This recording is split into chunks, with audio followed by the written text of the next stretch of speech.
अऊज़ु बिल्लाहि मिनश्शैतानिर्रजीम बिस्मिल्लाहिर्रहमानिर्रहीम। अस्सलामु अलैकुम नाजरीन, मैं हूं आपका मेज़बान Mirza Nadeem Beg, program views on news with Mirza Nadeem Beg में। नाजरीन मोहतरम, आज 14 मार्च 2022 है और पीर का रोज़ है। पीर के रोज़ के खबरनामे के साथ आपकी खिदमत में हाजिर हूँ। आज की सबसे पहली खबर का ताल्लुक मराकश से आने वाले तारकीन की हलाकत से है। मराकश से स्पेन के जजीरे कनारिया पर पहुँचने की कोशिश में 44 अफराद की हलाकत की इत्तलात है। तारकीन वतन की इस कश्ती को हादसा मराकश के शहर तारफाया के साहिल पर पेश आया। कश्ती जिसमें 61 अफराद सवार थे जो कनारिया आइलैंड पहुंचने की कोशिश कर रहे थे। हलाक होने वालों में 16 खवातीन और 7 बच्चे भी शामिल हैं। अब तक 14 अफराद की हलाकत की तस्दीक हो चुकी है, जिनमें 3 खवातीन और 2 बच्चों की लाशें शामिल हैं। जिंदा बच जाने वालों का कहना है कि तकरीबन 30 अफराद अभी तक लापता हैं। कातालूनिया में वबाई मर्ज कोरोना की वजह से लोगों की गुर्बत में 30% इजाफा हुआ है। इस बात का इंकशाफ थर्ड सोशल सेक्टर बोर्ड की सदर फ्रांसेना अलीसीना ने किया है। हस्पानवी हुकूमत की जानिब से 14 मार्च 2020 को लगाए गए कोरोना वायरस की वजह से लॉकडाउन को आज 2 साल गुजर गए। ये तारीख का पहला मौका है जब स्पेन में 14 मार्च 2020 को पूरे मुल्क में लॉकडाउन लगा दिया गया था। स्पेन में ट्रक ड्राइवर्स ने हड़ताल कर दी है और कतालूनिया में पहिया जाम कर दिया है। तारागोना में सुबह 8:30 बजे बंदरगाह की तरफ जाने वाले आबिंती सियते पर 1 किलोमीटर लंबी कतार लग गई। इसी तरह बार्सिलोना की होलसेल मार्केट मार्काबारना में ड्राइवर्स ने दाखिली और खारजी रास्तों में ट्रक खड़े करके कारोबारी जिंदगी को रोक दिया। स्पेन के जजीरे मायोर्का पर इस वक्त बॉलीवुड फिल्म इंडस्ट्री के बड़े सितारों का कब्जा है और ब्लॉकबस्टर फिल्म पठान के सीन फिल्माए जा रहे हैं। फिल्म पठान अगले साल 25 जनवरी को रिलीज की जाएगी। मायोर्का में फिल्म की शूटिंग के लिए भारत से किंग खान यानी शाहरुख खान और दीपिका पाडुकोण मौजूद हैं। इस फिल्म की शूटिंग लायम में जारी है और जो 1 हफ्ता तक जारी रहेगी। फिल्म पठान का यूनिट मायोर्का में और भी मकामात पर शूटिंग करेगा। कतालान इलाके सांता ओलेवा में पुलिस ने एक ज़ेनी माजूर खातून को कत्ल करने की कोशिश में एक शख्स को गिरफ्तार कर लिया है।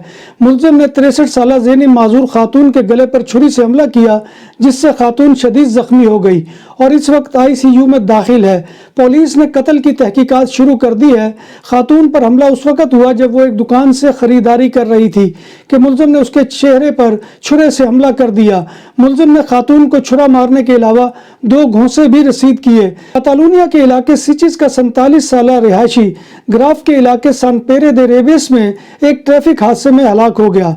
हलाक होने वाला शख्स अपनी मोटरसाइकिल पर सवार था और दौरान ड्राइविंग गिर गया। पुलिस इस हादसे की वजूहात की तहकीकात कर रही है। इस हलाकत के बाद इस साल इंटरसिटी रोड नेटवर्क पर ट्रैफिक हादसात में 30 अफराद हलाक हो चुके हैं, जिनमें 3 मोटरसाइकिल सवार शामिल हैं। हथियारों की इंटरनेशनल ट्रेड पर नजर रखने वाले स्वीडिश इदारे स्टॉकहोम पीस रिसर्च इंस्टीट्यूट सेप्री के मुताबिक यूरोप में हथियारों की दरामदाद गुज़िश्ता 5 साल की ऊंची तरीन सतह पर पहुंच गई है। सेप्री के मुताबिक यूक्रेन में जंग शुरू होने से पहले यूरोपीय मुल्कों में बड़ी तादाद में हथियारों की एक्सपोर्ट शुरू हो चुकी थी। रिपोर्ट के मुताबिक 2017 से 2021 के दरमियान दुनिया भर में हथियारों की तजारत में 4.6% की कमी देखी गई है, लेकिन इसके बरक्स यूरोप में हथियारों की खरीदारी में 19% का इजाफा हुआ है। रूस और यूक्रेन के दरमियान जंग बंदी से मुतल्लिक मुज़ाकरात आज पीर को जारी रहने का इम्कान है। फरीकैन के मुज़ाकरातकारों ने आने वाले दिनों में किसी पेशरफ्त की तवक्को जाहिर की है। यूक्रेनी सदर के मशीर मेखालोव के मुताबिक इसमें जंग बंदी और फौजों की वापसी भी शामिल हो सकती है। इनके रूसी हममनसब स्टल्स्की के बकौल मुज़ाकरात के गुज़िश्ता 3 अदवार के बाद अहम पेशरफ्त हुई है। उनका कहना है कि वो बहुत जल्द मायदे के मुसव्वदे की तैयारी तक पहुँच सकते हैं। रूस ने मगरबी यूक्रेन में पोलैंड की सरहद के पास वाक़े याफोरेव के एयरबेस पर गुज़िश्ता सुबह फ़ज़ाई हमले किए, जिनमें हलाकतों और ज़ख्मियों की तादाद बढ़ती ही जा रही है।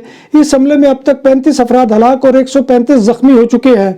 इलाकाई गवर्नर ने दावा किया है कि रूसी फोर्सेज ने 30 से ज़ायद क्रूज मिसाइल इलाके में दागे हैं। याफोरेव यूरोपीय यूनियन के रुकन मुल्क पोलैंड की सरहद से सिर्फ 25 किलोमीटर के फासले पर है और ये वही फौजी अड्डा है जहाँ यूक्रेनी फौज नेटो के हमरा मुश्तरका जंगी मशकें करती रही है। रूसी वजीर खजाना ने कहा है कि आलमी पाबंदियों के बायस इसके 300 अरब डॉलर से ज्यादा के असासे मुंजमद कर दिए गए हैं। रूसी वजीर खजाना का कहना है कि मगरब चीन पर भी रूस से तिजारत महदूद करने के लिए दबाव डाल रहा है। मगरबी दबाव के बावजूद चीन के साथ शराकत दारी हमारे ताउन को बरकरार रखेगी। صوبہ پنجاب کے شہر ملتان سے تعلق رکھنے والے پاکستانی طالب علم حسن احمد کو 12 مارچ کو آسٹریلیا کے دارالحکومت میلبورن میں گاڑی چھیننے کی واردات کے دوران تیز دھار آلے کے 7 وار کر کے شدید زخمی کر دیا گیا۔ حسن احمد جائے وقوع سے انتہائی زخمی حالت میں 1 کلومیٹر تک پیدل چلتے ہوئے قریبی پیٹرول اسٹیشن تک پہنچے، جہاں موجود افراد نے ایمبولینس منگوائی اور انہیں ہسپتال پہنچایا۔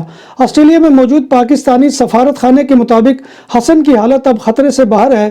یہ کوئی پہلا واقعہ نہیں ہے، بلکہ اس سے قبل بھی پاکستانی طالب علموں کے ساتھ اس نوعیت کے واقعات پیش آ چکے ہیں۔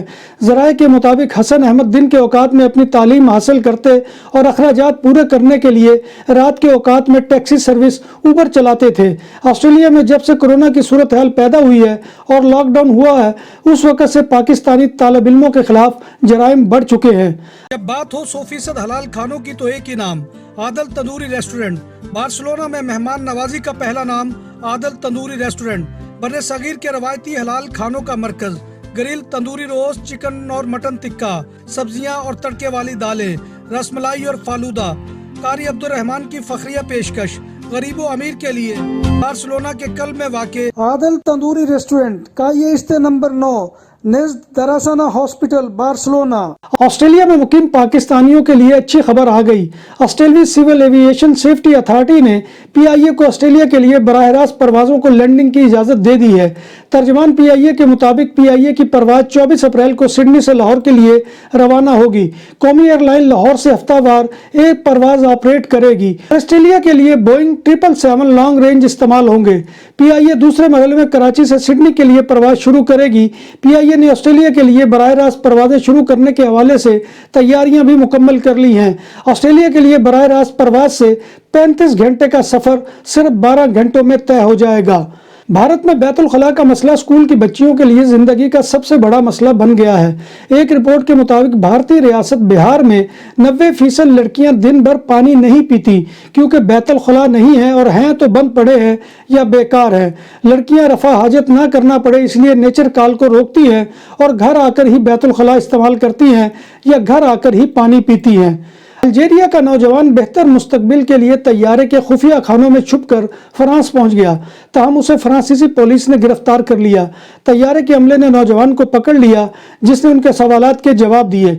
نوجوان کو پولیس کے حوالے کر دیا گیا ہے، الجیریا ڈیپورٹ کیا جائے گا۔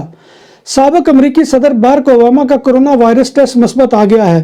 ٹویٹر پر جاری کیے گئے بیان میں باراک اوباما نے اپنے کرونا وائرس ٹیسٹ آنے کی مثبت اطلاع دیتے ہوئے بتایا ہے کہ گزشتہ کچھ دنوں سے ان کے گلے میں خارش تھی، لیکن وہ اب بہتر محسوس کر رہے ہیں۔ دکانوں اور سپر مارکیٹس میں سیکورٹی کیمروں اور کیش رجسٹرار کی خرید و فروخت اور انسٹالیشن کے لیے ہم سے رابطہ کریں۔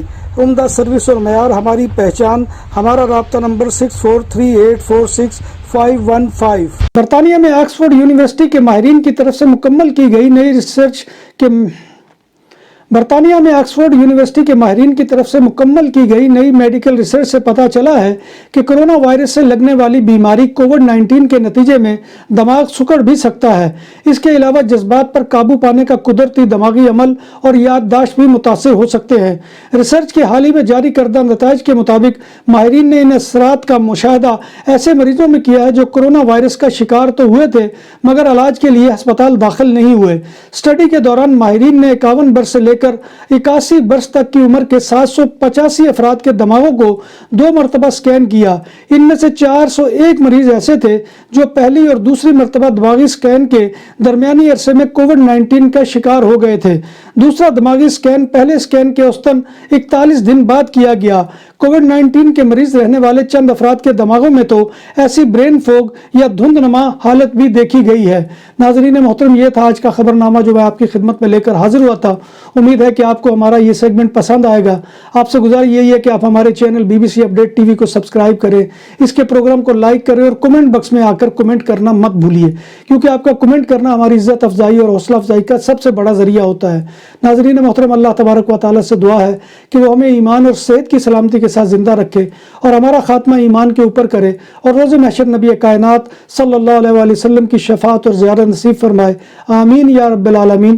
اسی دعا کے ساتھ اپنے میزبان مرزا ندیم بیگ کو کل تک کے لیے اجازت دیجیے۔ اللہ حافظ۔